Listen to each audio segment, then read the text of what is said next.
Discurso de Pedro no Pentecostes. Jerusalém fervilhava com peregrinos vindos de todas as nações para celebrar a festa de Pentecostes, 50 dias após a Páscoa. Nas ruas estreitas, ouvia-se o burburinho de idiomas diversos: partos, medos, elamitas, habitantes da Mesopotâmia, Judeia, Capadócia, Ponto e Ásia, Frígia e Panfilha, Egito e regiões da Líbia, próximas a Cirene, romanos, cretenses e árabes. Todos haviam peregrinado à Cidade Santa para honrar a entrega da lei no Monte Sinai. No cenáculo, 120 discípulos aguardavam a promessa que Jesus fizera antes de ascender aos céus. Entre eles estava Pedro, o pescador da Galileia, que negara seu mestre 3 vezes na noite da crucificação. Aquele homem impetuoso, que antes confiava na própria força, agora esperava em oração junto aos demais. De repente, um som como vendaval violento encheu toda a casa. Línguas de fogo pousaram sobre cada um deles, e começaram a falar em outros idiomas,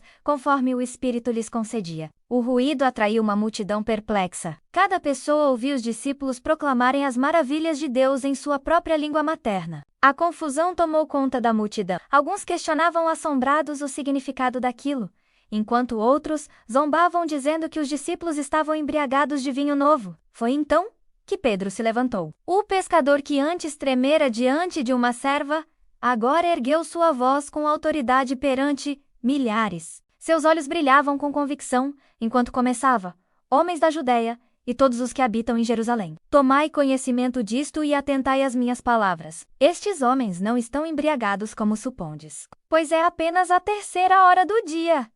Pedro então conectou aquele momento extraordinário às antigas profecias. Citou Joel, declarando que nos últimos dias Deus derramaria seu espírito sobre toda a carne. Filhos e filhas profetizariam, jovens teriam visões, anciãos sonhariam sonhos. Era o cumprimento da promessa divina.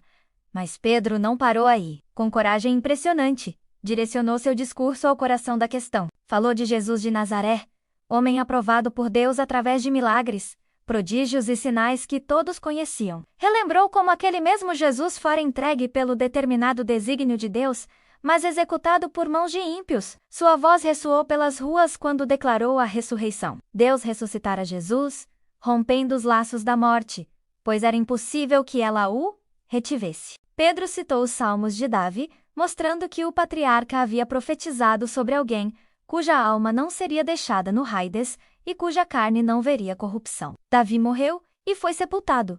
Seu túmulo está entre nós até hoje, argumentou Pedro. Mas sendo profeta, ele falava da ressurreição do Cristo? A lógica era irrefutável. Davi não podia estar falando de si mesmo, mas do Messias prometido. Pedro então fez uma afirmação ousada. A este Jesus, Deus ressuscitou, do que todos nós somos testemunhas. Ele e os demais apóstolos não estavam repetindo histórias, mas testemunhando o que viram com os próprios olhos. Tinham comido com Jesus ressurreto, tocado suas feridas, conversado com ele durante 40 dias. O discurso alcançou seu clímax quando Pedro conectou a ressurreição com a exaltação. Jesus fora elevado à direita de Deus e recebera a promessa do Espírito Santo, que agora derramava sobre seus seguidores. O que a multidão via e ouvia era a evidência do poder de Cristo glorificado. Pedro concluiu com uma declaração que cortou os corações: que toda a casa de Israel saiba com certeza que Deus fez Senhor e Cristo a este Jesus, a quem vocês crucificaram. As palavras penetraram como espadas. A multidão, compungida, clamou: Irmãos, que faremos?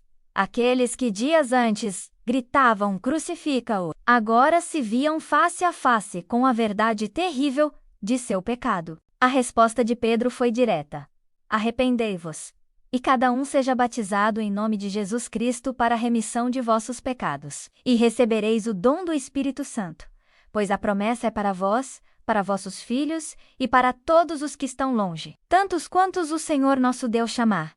Com muitas outras palavras, Pedro testificou e exortou: salvai-vos desta geração perversa. Naquele dia, cerca de 3.000 pessoas aceitaram a mensagem e foram batizadas. O pescador medroso tornara-se pescador de homens. A igreja nascera em poder, e o evangelho começava sua marcha triunfal pelo mundo. Pedro, restaurado e capacitado pelo Espírito, cumprira o chamado de apacentar as ovelhas de Cristo, o discurso que mudou a história, estava completo. Sofrendo com inchaço, prisão de ventre ou aquela sensação de peso que não passa? O Kit Restart intestinal é a solução natural que limpa, desintoxica e devolve o conforto que seu corpo merece. Quer sentir alívio de verdade? O link para comprar está nos comentários. Garanta o seu agora.